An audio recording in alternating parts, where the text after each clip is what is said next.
Okay, my darlings, strap in, because the British royal commentators have officially entered their clown era, and the makeup is running faster than Tom Bower from a fact. Prince Harry just casually dropped a $1.5 million donation to a charity for vulnerable kids in the UK. A life-changing amount of money, a genuinely beautiful act, and the Royalist response, not applause, not a simple well done. Oh no, Dot, we got this symphony of screeching from people who, for years, have been telling us Harry was broke. Sponging off Netflix, on the verge of begging Meghan for an allowance, Dot, and now that he's personally cutting seven-figure checks. Crickets. Not a single acknowledgement of the lie. The cognitive dissonance is so loud I can hear it from across the pond. The British media's response to Harry's donation was telling, mostly silence. Despite the significance of the gesture, the press barely acknowledged it, as if it never happened at all. A $1.5 million gift to a charity he co-founded should have been front-page news, a headline that inspired conversation. Instead, it was buried deep within the pages or simply ignored altogether, lost among less meaningful stories. Why? Because it doesn't fit the narrative of Harry as a wayward royal. Positive actions challenge the image the tabloids have worked so hard to create. Positive stories about the Sussexes are minimised, while any misstep is amplified and dissected. The media seems determined to keep their reputation in a negative light. This selective coverage distorts public perception, making genuine acts of charity invisible to most readers. The public is left with a skewed understanding of who Harry really is. If another senior royal had made such a donation, headlines would have praised their selflessness, celebrating their generosity and commitment to good causes.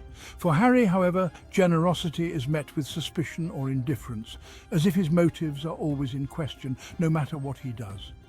This isn't journalism. It's narrative management, carefully curating which stories are told and which are silenced, shaping public opinion behind the scenes.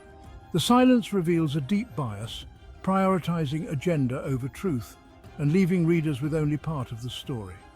The public loses out on a balanced view, and a significant act of kindness goes uncelebrated, depriving society of positive role models and honest reporting. The real story is not just what Harry did, but what the media chose to ignore, and what that says about the power of the press. Where the donation was covered, cynicism reigned. Instead of celebrating the act, the focus shifted to suspicion and doubt. Commentators questioned Harry's motives, framing his gift as a calculated PR move rather than a genuine act of charity.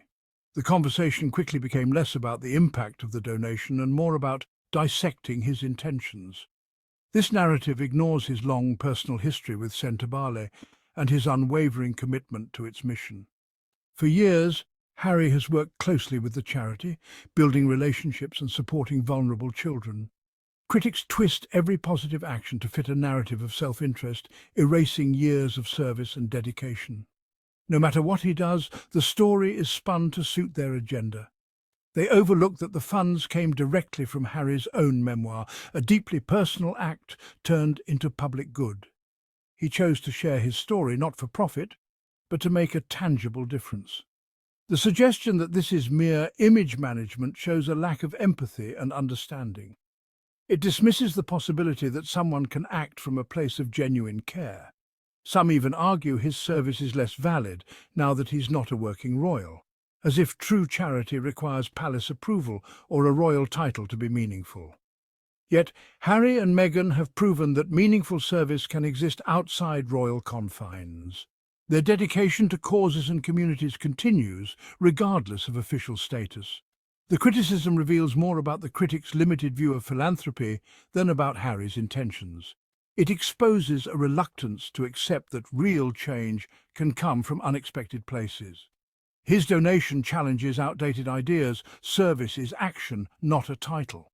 True impact is measured by deeds, not by the crown you wear. The skepticism only highlights how warped the conversation has become, revealing just how difficult it is for genuine acts to be recognized in a world obsessed with motives. The palace's silence on Harry's donation speaks volumes. While negative stories about the Sussexes go unchecked, positive acts like this are ignored, deepening the family rift. This episode highlights the disconnect that led to Harry's departure, a lack of support in the face of hostile media. The institution missed a chance to show unity or respect for charitable work, reinforcing its struggle to adapt to modern realities. The royal family's image of unity is fractured by selective support and protection. Harry's independent fundraising challenges the notion that service must be tied to the crown. The silence isn't neutrality, it's uncertainty about how to handle a new kind of royal impact. Harry's actions since stepping back have redefined royal service. Traditionally, duty meant ceremonies and symbolic gestures within strict protocols. Harry's approach is hands-on, identifying needs and using his platform for direct action. The Centibali donation wasn't a royal directive, it was a personal choice. This is service unbound by tradition, more agile, personal, and impactful. Harry is an active partner, not just a patron in name. By stepping outside the institution, he and Meghan address issues like mental health and social justice with real freedom. Their work expands what service can mean in the 21st century. Harry's authenticity, shaped by his own experiences, resonates globally. He proves that true service is about what you do, not the title you hold. Criticism of Harry often misses the point. He didn't abandon duty, he redefined it. Stepping back was an act of self-preservation and a choice to serve with authenticity. His memoir, Spare, is a testament to reclaiming his story and using it for good. Independence has allowed him to make direct, significant contributions like the Centibali donation. Life in California isn't an escape, it's a new form of service, balancing family and philanthropy. Harry and Meghan model leadership rooted in compassion and mental health. Their evolution of service proves you can have global impact without sacrificing well-being. Media narratives lag behind the reality. Harry is purposeful, not lost. The Centibali gift is a milestone, not an exception. His commitment was never about titles, it's always been about meaningful work. Harry isn't resuming a role. He's living his values. He has the resources and the platform, and he's using them directly, without waiting for permission from an institution that actively lobs grenades at him. He's not doing royal charity work. He's just doing charity work. The kind anyone with a heart and a checkbook can do.